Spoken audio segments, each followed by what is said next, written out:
America's fertility rates are hovering around historic lows, with approximately 1.6 births per woman over her lifetime. This is below the level needed to sustain the population, which is 2.1 births per woman. We're actually projecting that about 1 in 4 young adults today will never have kids. There are plenty of us out there who are kind of concerned about the falling birth rate, both for kind of its impact on people's ordinary lives, as well as for the ways in which it'll affect our economy and our government. And we will support baby bonuses for a new baby boom. How does that sound? That sounds pretty. I want a baby boom. Our population will, in the not too distant future, start to decline. And so that's why this is an issue for governments and for the economy, and politicians are starting to pay attention. The concern here in the U.S. is that if we see kind of dramatic declines in fertility, we will eventually see also kind of a drag on our economy and our capacity to cover all sorts of government programs like Medicare and Social Security. Our population is sort of getting older on average. And what that means is we have the baby boomers who are, in their older age years. So they are drawing Social Security, and they also have quite a bit of medical and care needs. And so the question is, how will we care for our aging population? It's very hard in modern U.S. society to combine work and having kids. We have very little by way of support to families in this country. Here's why the government can't seem to convince Americans to start families. When birth rates fall, it affects the entire economy. One of the big drivers of economic growth is just having more people in your society, more consumers, more workers, more taxpayers. In East Asia and countries like Japan, for instance, that have seen below replacement fertility for a long while and are now actually just shrinking demographically, both in terms of the Japanese economy, there's been stagnation, but also in terms of the Japanese government having greater difficulty kind of paying the tab for the challenges they face in terms of particularly supporting an older population that is relying to an important degree on the Japanese government. With the worker to retiree ratio shrinking, Social Security and similar programs could struggle to remain financially sustainable.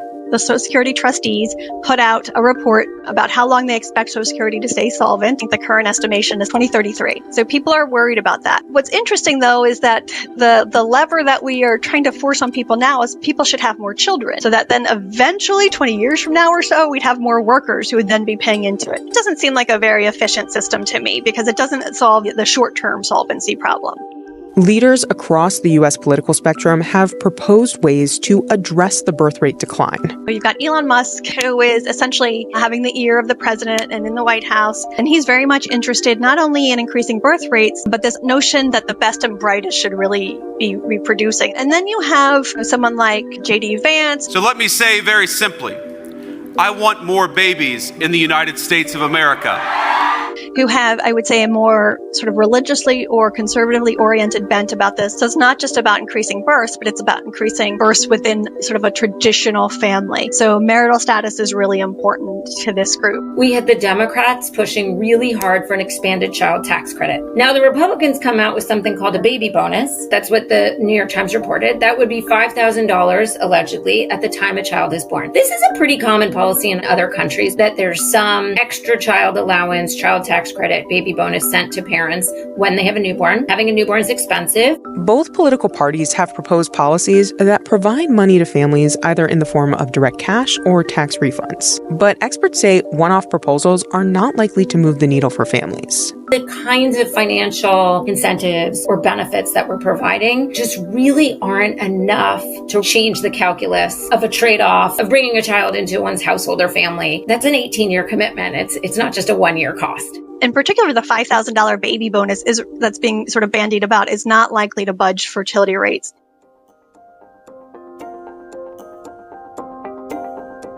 The United States lacks key policies that other comparable nations have that could potentially encourage family formation, such as federal paid parental leave, flexible work, and some fertility care access. The U.S. offers less cash and services than the average OECD country. However, it is above average when it comes to providing tax breaks for families with kids. Research suggests to us that these are family studies that markedly increasing, like the child tax credit, can have a modest but noteworthy effect on births what we estimate is that if we were to increase, for instance, the child tax credit to $4,500 per child, it's about $2,000 right now, that would lead to an increase in fertility of between 3 and 10%. On the one hand, that's a pretty modest number. On the other hand, if you kind of look at that effect over the course of the century, we're talking about millions and millions of extra kids being born because of this additional financial incentives. But even wealthy countries with stronger social programs continue to struggle with low birth rates. France really has been spending a lot on pro-family policies. They now have one of the higher fertility rates in Europe. It's still not above 2. It's still low. How much of their policy emphasis actually helped sort of stall out the decline so they're in better shape than some other countries is a really difficult empirical question to answer. But I do think it might be a glimmer of,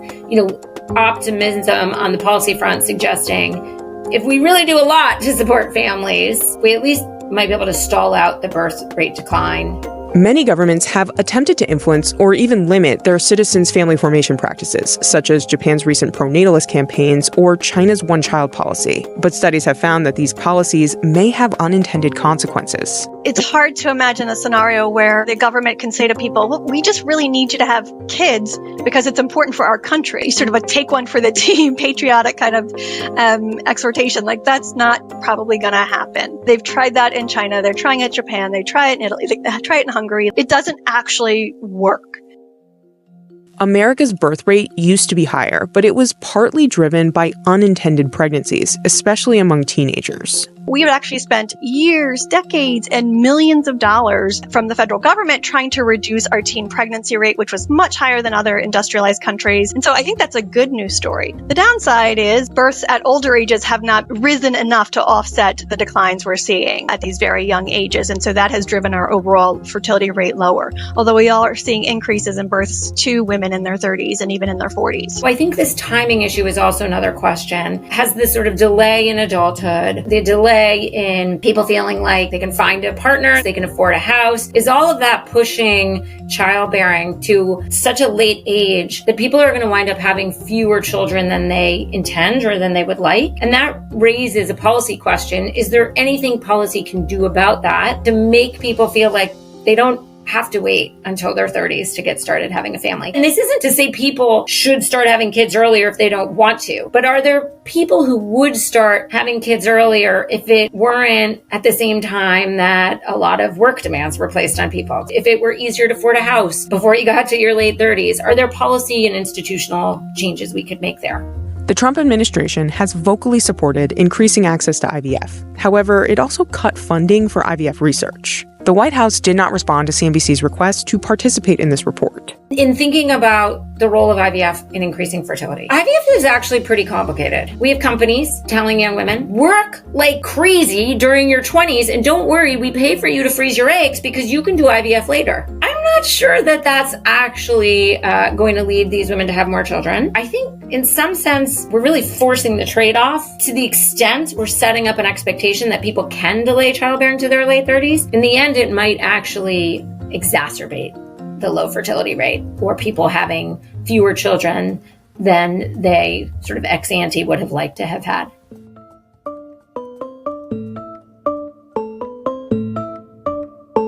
It's common for fertility to decline during economic uncertainty. It usually rebounds once the shock ends, but birth rates did not recover after the Great Recession. And that kind of caught a lot of demographers around the world flat-footed because it also didn't happen in other countries. So this goes against a lot of this demographic history that we have, which led people to start thinking, okay, what exactly might be happening? Even with stronger economic support, experts say America faces a deeper, more complex problem, a cultural shift in how people view parenthood itself. More and more young adults are kind of assuming that what matters for them is, their education, their money, and especially their careers is kind of like the source and summit of their lives. And so it'd be helpful for us to kind of move more in the direction of a country like the Netherlands, where part-time work for moms is very common, as a way to kind of, maximize both their opportunity to have a foot in the labor force, but also to kind of give their kids and their families the attention that they think they need and they deserve. So I think that's certainly one answer to this challenge of kind of women, motherhood and work. It's not selfish for women to want to pursue work.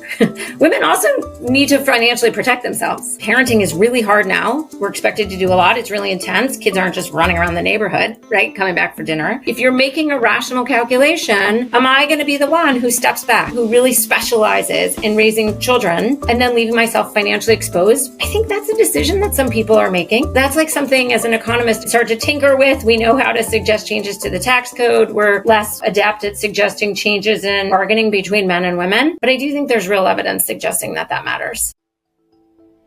Immigration can also help offset the economic impacts of population decline, but it's politically and demographically uncertain long term. So we could have more workers, which we could do by having more immigrants. And instead, we're heading the opposite direction of that with fewer immigrants and getting rid of many immigrants in the United States. I certainly think that immigration is a solution to some of our challenges demographically speaking. The majority of the countries across the globe now are seeing below replacement fertility, including Mexico, actually. If, the vast majority of countries across the globe are also seeing below replacement fertility, we can't kind of count on immigration indefinitely to address our demographic challenges. I think if we committed to public childcare, like they have in many other countries, we might move the needle. But these are long-term sustained investments. And then we're really looking at sort of slow-moving changes because you have to change the decision-making, the lifetime calculus that somebody is thinking about in their 20s. That's why it's hard to imagine a policy lever that's going to dramatically change things in the next few years.